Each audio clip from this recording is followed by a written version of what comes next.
সুপ্রিয় দর্শক, আসসালামু আলাইকুম। সবাইকে স্বাগত জানাচ্ছি আজকে গুরুত্বপূর্ণ সংবাদে। প্রথমেই জানিয়ে দিচ্ছি সংবাদ শিরোনাম, পরে বিস্তারিত। তারেক রহমানের ফেরা না ফেরা, উত্তরের আড়ালে লুকানো প্রশ্ন। এদিকে দেশে সুষ্ঠু নির্বাচনের পরিবেশ তৈরি হয়েছে, ফখরুল। এরপর থাকছে চান্দিনায় বিএনপি এলডিপি সংঘর্ষ, আগুন, আহত ৫০। সর্বশেষ জোটের সমাবেশ থেকে সরকারকে কড়া বার্তা জামায়াতের। শুনছিলেন সংবাদ শিরোনাম, এখন বিস্তারিত। তার আগে ছোট্ট একটি আবেদন। যদি মানবতার প্রতি আপনার বিশ্বাস থাকে, যদি আপনি অন্যায়ের বিপক্ষে দাঁড়াতে চান, তাহলে আজই আমাদের পরিবারের অংশ হন। চ্যানেলটি সাবস্ক্রাইব করুন, কারণ আপনার একটি ক্লিকই হতে পারে নিপীড়িতদের পাশে দাঁড়ানোর শক্তি। আর নিচে কমেন্টে লিখুন, আমরা নীরব নই, আমরা মানবতার পক্ষে। প্রতিটি শব্দ আপনার প্রতিবাদের প্রতিধ্বনি হয়ে পৌঁছাবে গাজার শিশু, সুদানের মায়ের আর মানবতার হৃদয়ে। চলুন বেশি কথা না বাড়িয়ে বিস্তারিত জেনে নিই। তারেক রহমানের ফেরা না ফেরা, উত্তরের আড়ালে লুকানো প্রশ্ন। শয্যাশায়ী ছেলে প্রবাস থেকে ফিরতে পারছেন না। এই যে কোনো সাধারণ নাগরিকের ক্ষেত্রে এসব নিয়ে প্রশ্ন তোলা অবান্তর, কিন্তু তারেক রহমান তো একজন সাধারণ নাগরিক নন। খালেদা জিয়া গুরুতর অসুস্থ এবং সারা দেশ তার জন্য উদ্বিগ্ন। রাষ্ট্রপতি, প্রধান উপদেষ্টা, বিএনপির মহাসচিব সবাই তার দ্রুত সুস্থতার জন্য দেশবাসীর কাছে দোয়া চেয়েছেন। তার রোগমুক্তির প্রার্থনায় সারা দেশ ঐক্যবদ্ধ। খালেদা জিয়া শুধু বিএনপির চেয়ারপারসন নন, তিনি বাংলাদেশের ৩ বারের প্রধানমন্ত্রী। তার রাজনৈতিক পরিচয়ের পাশাপাশি তিনি আমাদের রাজনীতিতে ভদ্রতা, সংযম ও পরিমিত আচরণের প্রতীক। অস্থির বাক্যবাণ ব্যবহার করা বা প্রতিপক্ষকে নাজেহাল করা তিনি কখনো পছন্দ করতেন না, বললে অত্যুক্তি হবে না। বাংলাদেশের রাজনীতিকে একটুখানি পর্যবেক্ষণে রেখেছেন যারা, তাদের জানা আছে খালেদা জিয়া নীরবে সয়ে গেছেন বহু প্রতিকূল পরিস্থিতি। সাম্প্রতিককালে তিনি বাংলাদেশের রাজনীতিতে একজন অভিভাবকের ভূমিকা পালন করছিলেন। অসুস্থতায় যার ছন্দপতন ঘটল, তার প্রতি মান্যতা ও শ্রদ্ধা সব মহলেই ছড়িয়ে আছে। দলীয় রাজনীতি নিয়েই সক্রিয় বক্তব্য দেওয়া তিনি অনেক বছর আগে থেকে কমিয়ে দিয়েছেন, বলা চলে ছেড়ে দিয়েছেন। রাজনৈতিক ও অরাজনৈতিক সব মহলে তার অমায়িক ও পরিশীলিত ব্যবহার সমানভাবে প্রশংসিত। প্রধান উপদেষ্টা মোহাম্মদ ইউনাসও তাঁকে বহু ক্ষেত্রে সম্মান জানিয়ে আসছেন।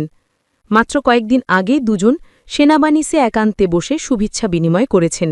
যারা তার রাজনৈতিক প্রতিপক্ষ ছিলেন, তাদের মধ্যেও অনেকেই তাকে পছন্দ করেন। তারেকের দেশে ফেরার নিয়ন্ত্রণ কার হাতে? খালেদা জিয়ার অসুস্থতায় নিশ্চয়ই সবচেয়ে বেশি উদ্বিগ্ন তার পরিবার, বিশেষ করে তার সন্তানদের মধ্যে যিনি এখন একমাত্র জীবিত, তার বড় ছেলে তারেক রহমান। মায়ের অসুস্থতায় তিনি স্বাভাবিকভাবেই খুব দুঃখিত এবং বিপর্যস্ত। এই সময় মায়ের পাশে থাকার আকাঙ্ক্ষা ও অনুভূতি তিনি ফেসবুকে দেওয়া পোস্টে প্রকাশ করেছেন। লন্ডনে অবস্থানরত তারেক রহমান ওই পোস্টে বলেন, এমন সংকটকালে মায়ের স্নেহস্পর্শ পাওয়ার তীব্র আকাঙ্ক্ষা যে কোনো সন্তানের মতো আমারও রয়েছে, কিন্তু অন্য সবের মতো এটা বাস্তবায়নের ক্ষেত্রে আমার একক সিদ্ধান্ত গ্রহণের সুযোগ অবরিত এবং একক নিয়ন্ত্রণাধীন নয়। তার এই পোস্টকে অনেকে অনেকভাবে বিশ্লেষণ করবেন। তারেক রহমান হয়তো এই সময়ে দেশে না আসতে পারার কারণটা জানাতে চেয়েছিলেন, কিন্তু তারেক রহমানের ওই পোস্ট তার দেশে না ফেরা নিয়ে যতটুকু উত্তর দিয়েছে, তার চেয়ে অনেক বেশি প্রশ্নের জন্ম দিয়েছে। কোথায় যেন একটা প্রতিবন্ধকতা, কোথায় যেন একটা দ্বন্দ্ব ও বাধা আছে, যার জন্য তিনি দেশে আসতে পারছেন না, জানাতেও পারছেন না আসতে না পারার অদৃশ্য কারণ। মা শয্যাশায়ী, ছেলে প্রবাস থেকে ফিরতে পারছেন না। এই যে কোনো সাধারণ নাগরিকের ক্ষেত্রে এসব নিয়ে প্রশ্ন তোলা, জানতে চাওয়া অবান্তর, কিন্তু তারেক রহমান তো একজন সাধারণ নাগরিক নন। তিনি একজন পাবলিক ফিগার এবং রাজনৈতিক নেতা। তিনি খালেদা জিয়ার উত্তরাধিকারী। তিনি এখন বিএনপির শীর্ষ নেতা। তার ফিরতে না পারা বিএনপিকে সংকটের মুখে ফেলছে। সুতরাং সবার মনেই প্রশ্নটা আনাগোনা করছে, প্রতিবন্ধকতা কোথায়, কেন তিনি একক সিদ্ধান্ত নিতে পারছেন না? তার সিদ্ধান্ত কিসের ওপর কিংবা কার বা কাদের ওপর নির্ভরশীল? বাংলাদেশ সরকারের কি কোনো নির্দেশ বা বাধা নিষেধ আছে? দেশে ফেরার ক্ষেত্রে বাধার ইঙ্গিত তারেক রহমান তার পোস্টে দেওয়ার পর প্রধান উপদেষ্টার প্রেস সচিব শফিকুল আলম স্পষ্ট বলে দিয়েছেন যে অন্তর্বর্তী সরকারের পক্ষ থেকে কোনো বাধা নেই। পররাষ্ট্র উপদেষ্টা মোহাম্মদ তৌহিদ হোসেন বলেছেন, তারেক রহমান দেশে আসতে চাইলে একদিনে তাকে ট্রাভেল পাস দেওয়া সম্ভব। তাছাড়া বাংলাদেশের কোর্টে তারেক রহমানের বিরুদ্ধে যেসব মামলা ছিল, সেগুলো নিষ্পত্তি বা খারিজ হয়ে গেছে। তাই প্রশ্নটা এখনও ঝুলে আছে, তাহলে বাধাটা কোথায়? খালেদা জিয়ার অবস্থা নিয়ে বিএনপি নেতাদের বক্তব্য বিশ্লেষণ করলে মনে হবে কেউ কেউ বিদেশে নিয়ে চিকিৎসা করার উপর জোর দিচ্ছেন, আবার অনেক জ্যেষ্ঠ নেতা স্পষ্টভাবে বলছেন এখন বিদেশে নেওয়ার মতো শারীরিক অবস্থা তার নেই।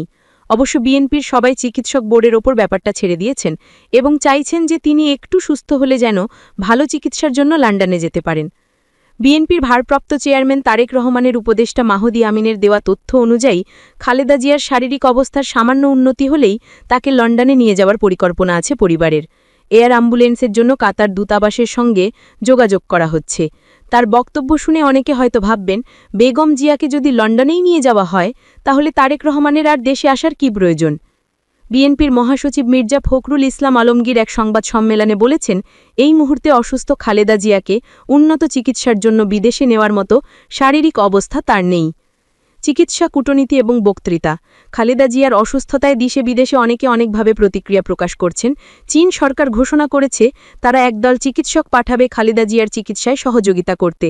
খালেদা জিয়ার সুস্থতা কামনা করে তাকে চিঠি লিখেছেন পাকিস্তানের প্রধানমন্ত্রী শাহবাজ শরীফ। চিঠিটি বিএনপির ভেরিফাইড ফেসবুক পেজে পোস্ট করা হয়েছে। এনসিপির একজন তরুণ নেতা রাজধানীর এভারকেয়ার হাসপাতালে বিএনপি চেয়ারপারসন বেগম খালেদা জিয়ার শারীরিক অবস্থার খোঁজ নেওয়ার পর মন্তব্য করেছেন আল্লাহ যেন হাসিনার ফাঁসি দেখা পর্যন্ত বেগম জিয়াকে বাঁচিয়ে রাখেন। এই ধরনের কথাবার্তা ঠিক বেগম জিয়ার এই সন্ধিক্ষণের উপযুক্ত মনে হয়নি। হাসিনার পলায়নের পর বেগম জিয়া কাকে নিয়ে কোনো বিরূপ মন্তব্য করেননি। তাছাড়া বেগম জিয়া বেঁচে থাকলে বাংলাদেশের রাজনীতিতে অনেক অবদান রাখতে পারবেন। অনেক দিন পর বাংলাদেশে একটা নিরপেক্ষ নির্বাচন দেখতে পারবেন, যার জন্য তিনি এত বছর সংগ্রাম করেছেন।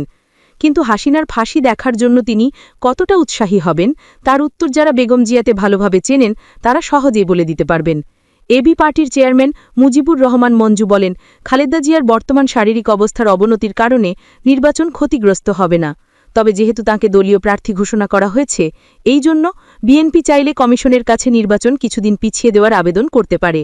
ভেতর ও বাইরের চাপে বিএনপি। এমনিতে নির্বাচনের মাত্র 2 মাস বাকি, কিন্তু তারেক রহমান কেন দেশে আসছেন না তা নিয়ে বিএনপি অনেক চাপের মধ্যে রয়েছে। অনেকবার তার দেশে ফেরার ঘোষণা করা হয়েছিল, প্রত্যেকবার তাই পিছনো হয়েছে। সর্বশেষ ধারণা করা হচ্ছিল 16 ডিসেম্বরের আগে তিনি দেশে ফিরে আসবেন। তারেক রহমান নিজ পোস্টে দেশে আসার ব্যাপারে সিদ্ধান্ত গ্রহণের সুযোগ তার অবরিতে এবং একক নিয়ন্ত্রণাধীন নয় জেনে বিএনপির অনেক নেতাকর্মী নিরাশ ও বিভ্রান্ত। বিএনপির স্থায়ী কমিটির সদস্য সালাহুদ্দিন আহমেদ সবসময় এই সব ব্যাপারে ব্যাখ্যা দিতেন, তাকে গত কিছুদিন কোনো কথা বলতে শোনা যায়নি। যারা বিএনপির প্রতিপক্ষ তারা খালেদা জিয়ার অসুস্থতার সময়ও তারেক রহমানের দেশে ফিরতে না পারা নিয়ে তেমন কোনো প্রশ্ন তুলছেন না। তবে নির্বাচন যত ঘনিয়ে আসবে এই প্রশ্নটা আরও সামনে চলে আসবে, কেন তিনি স্বাধীন নয় এবং কেন এটা তার একার নিয়ন্ত্রণে নেই। তারেক রহমান যত দ্রুত সম্ভব এই প্রশ্নটার একটি সম্পূর্ণ ব্যাখ্যা দিয়ে নিষ্পত্তি করতে পারবেন ততই তার জন্য এবং বিএনপির জন্য মঙ্গল।